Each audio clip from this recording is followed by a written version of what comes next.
Prudhomme. Yeah. Yeah. Yeah, don't worry about that. When I write the story, I'll put it all in there. So as long as you post the video, I can just pull it off of there. All right. Hi, this is Dan Meyer with RCR Wireless News at the CCA event in Las Vegas. I'm here with Rebecca. Let's do that again. Okay. I knew I'd messed it up. That's the easy part. Rebecca's the easy part. All right. Okay. My name is Dan Meyer. I'm all screwed up now. This is Dan Meyer with RCR Wireless News at the CCA show in Las Vegas. I'm here with Rebecca Prudhomme, who's the VP of Product and Solutions Marketing for Amdocs. Rebecca, thanks for joining us today. We appreciate it. Thank you. It's great to be here. Great. Well, I know earlier today you had a panel you spoke on looking at LTE monetization, which is obviously a big part for a lot of carriers. Obviously, they're rolling out these LTE networks, and they want to make money off these LTE networks, obviously. So I guess can you give us like a little bit of a recap on kind of what was discussed in your panel today? Yeah, so what we talked about in the panel was the fact that LTE is really, it's established, it's here, and it's really it created this appetite amongst consumers for these premium LTE services. So we see carriers like Sprint and others really aggressively launching new premium services.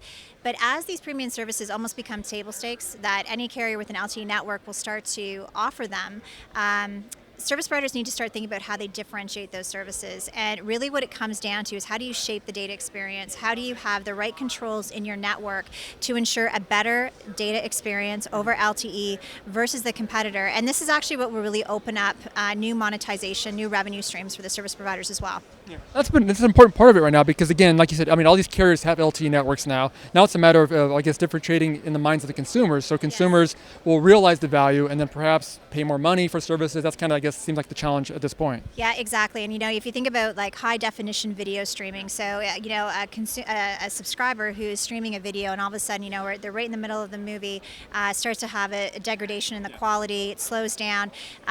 They are prime for the service provider to, if they can detect that in real time on the network, understand that user's experience on the network and being able to push like a speed boost to that subscriber for say like $3 so they can continue streaming that video till the end.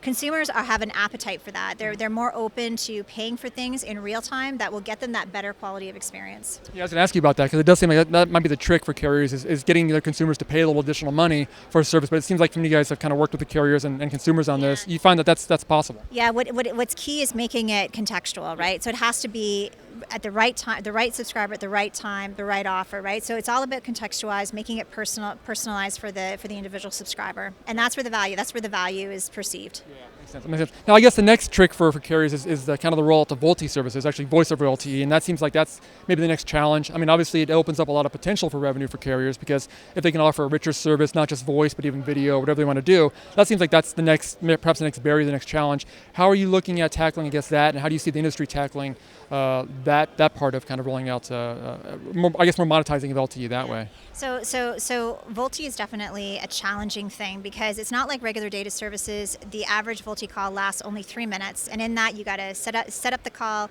Once the call's over, you have to tear it down. There's like a tenfold increase in signaling overhead, and at the same time, the consumer has very high expectations for quality of service. So it's not even like a nice to have to get a speed boost. When it comes to VoLTE, the call has to work or it doesn't work. And if you think about, for example, emergency services or emergency calls that are placed using VoLTE, the service provider needs to be able to, in real time, divert network resources to support and prioritize those calls in the network.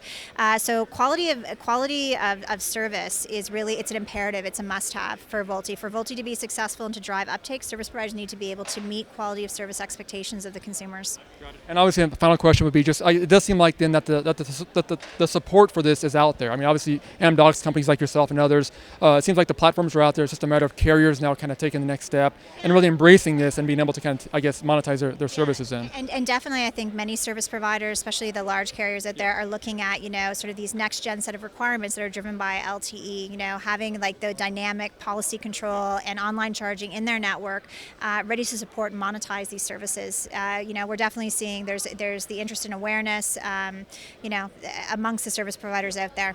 Yeah, sounds good. Great. Well, Rebecca, thanks so much for the time. We appreciate it. No problem. Thank you. All right, thanks.